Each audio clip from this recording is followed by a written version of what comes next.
ಶಾಸ್ತ್ರಿಗಳೇ, ಇನ್ನುಳಿದ ರಾಶಿಗಳ ಗುರುಬಲವನ್ನು ತಿಳಿಸ್ಕೊಡೋದಾದ್ರೆ ಇನ್ನು ಕರ್ಕಟಕ ರಾಶಿಯವರಿಗೆ ನಿಮ್ಮ ರಾಶಿಯಲ್ಲಿ ಸಂಚರಿಸುವಾಗ ಅದು ಉಚ್ಚಸ್ಥಾನ ಅಲ್ವಾ. ಚಾಂದ್ರೇ ರತ್ನ ಸುತಸ್ವದಾರ ವಿಭವ ಪ್ರಜ್ಞಾ ಸುಖೈರನ್ವಿತ ಅಂತ ಹೇಳುತ್ತೆ ಶಾಸ್ತ್ರ, ವರಾಹಮಿಹಿರ ಮಾತಿದು. ಹೀಗಾಗಿ ಈ ನಿಮ್ಮ ಆಭರಣ ಅಲಂಕಾರ ಇವುಗಳಿಗೆ ಸಂಬಂಧಿಸಿರ್ತಕ್ಕಂಥ ಶುಭಯೋಗಗಳು, ಅವುಗಳನ್ನು ನೀವು ಖರೀದಿಸ್ತಕ್ಕಂಥದ್ದು, ಅವುಗಳನ್ನು ಧಾರಣೆ ಮಾಡ್ತಕ್ಕಂಥದ್ದು, ಸಂತೋಷ ಪಡ್ತಕ್ಕಂಥದ್ದು, ಆ ರೀತಿಯ ಒಂದು ಬ್ಯಾಂಕ್ ಬ್ಯಾಲೆನ್ಸ್ ಹೆಚ್ಚಾಗ್ತಕ್ಕಂಥದ್ದು ಇದೆಲ್ಲ ಉಂಟಾಗುವ ಸಾಧ್ಯತೆ ಸೂಚಿಸ್ತಾ ಇದೆ. ಮತ್ತು ಮಕ್ಕಳಿಂದ ವಿಶೇಷವಾದ ಅನುಕೂಲಗಳು ಉಂಟಾಗ್ತಕ್ಕಂಥದ್ದು, ಬಹಳ ಮುಖ್ಯವಾಗಿ ನಿಮಗೆ ಮೇಧಾವಿತನ, ಆಲೋಚನೆಗಳಲ್ಲಿ ಒಂದು ಔನ್ನತ್ಯ ಬರತಕ್ಕಂಥದ್ದು.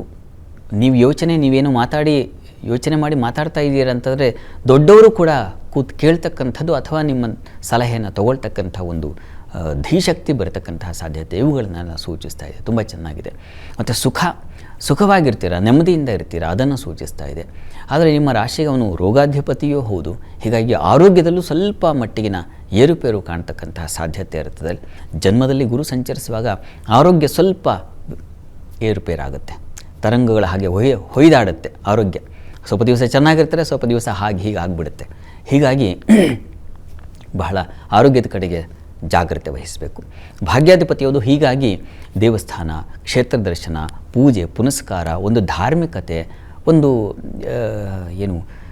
ಮತ್ತೊಬ್ಬರಿಗೆ ಸಹಾಯ ಮಾಡ್ತಕ್ಕಂಥ ಗುಣ, ಉದಾರತೆ, ಧರ್ಮಬುದ್ಧಿ ಇವುಗಳೆಲ್ಲ ಹೆಚ್ಚಾಗ್ತಕ್ಕಂಥದ್ದು ಅದನ್ನು ಸಹಜವಾಗಿ ಗುರು ತಂದು ಕೊಡ್ತಾನೆ, ಸಂಶಯ ಇಲ್ಲ. ಹೆಚ್ಚಿನ ಪಾಲು ಚೆನ್ನಾಗಿದೆ. ಉಚ್ಚಸ್ಥಾನದಲ್ಲಿ ಸಂಚರಿಸುವಾಗ ಸೋಚ್ಛೆ ಪೂರ್ಣ ಅಂದರೆ ಅದು ನಿಮಗೆ ಪೂರ್ಣ ಫಲವನ್ನು ಕರ್ಕಟಕ ರಾಶಿಯವರೇ ತಂದು ಕೊಡ್ತಾನೆ. ಹೀಗಾಗಿ ಆತಂಕ ಬೇಡ. ನಿಮಗೆ ಅದು ಸಂಸಾರ ಸಾಗರದಲ್ಲಿ ಅಥವಾ ಯಾವುದೋ ಒಂದು ಕೆಲಸಗಳಲ್ಲಿ ತೊಡಕನ್ನು ಅನುಭವಿಸ್ತಾ ಇದ್ದೆ ಅಂತಂದರೆ, ಇಷ್ಟು ದಿವಸ ಗುರು ವೇದಲ್ಲಿದ್ನಲ್ಲ, ಹೀಗಾಗಿ ಅಪಮಾನಗಳು, ನಷ್ಟಗಳು, ವಿಪರೀತವಾದ ನೋವು, ವ್ಯಥೆ ಪಟ್ಟಿದ್ದೀರ. ಈಗ ಹೇಗೆ ಒಂದು ದೋಣಿ ಹತ್ತಿ ನದಿಯನ್ನು ದಾಟ್ತಾನೋ ಒಬ್ಬ ಪ್ರಯಾಣಿಗ, ಆ ರೀತಿಯಲ್ಲಿ ನಿಮಗೆ ಈ ಒಂದು ಸಂಕಟದಿಂದ ಪಾರಾಗಿಬಿಡ್ತೀರ. ಅಲ್ಲಿ ಕರ್ಕಟಕ ರಾಶಿಯಲ್ಲಿ ಗುರುವನ್ನು ದೋಣಿಯೆಲ್ಲ ಬಂದಾಗ, ಗುರುವನ್ನು ದೋಣಿಯಲ್ಲಿ ಹತ್ಕೊಂಡಾಗ ಸುಖವಾಗಿ ಸಾಗ್ಬಿಡ್ತಕ್ಕಂಥದ್ದಾಗುತ್ತೆ. ಆ ರೀತಿಯಲ್ಲಿ ಜೀವನ ಒಂದು ಸುಖಮಯವಾಗುತ್ತೆ, ಯೋಚನೆ ಮಾಡಬೇಕಾದಿಲ್ಲ. ಪ್ರಾರ್ಥನೆಗೆ ನೀವು ಆರೋಗ್ಯದ ದೃಷ್ಟಿಯಿಂದ ಗುರು ಕವಚವನ್ನು ಹೇಳ್ಕೊಳ್ಳೋದು ಬಹಳ ಒಳ್ಳೆಯದು.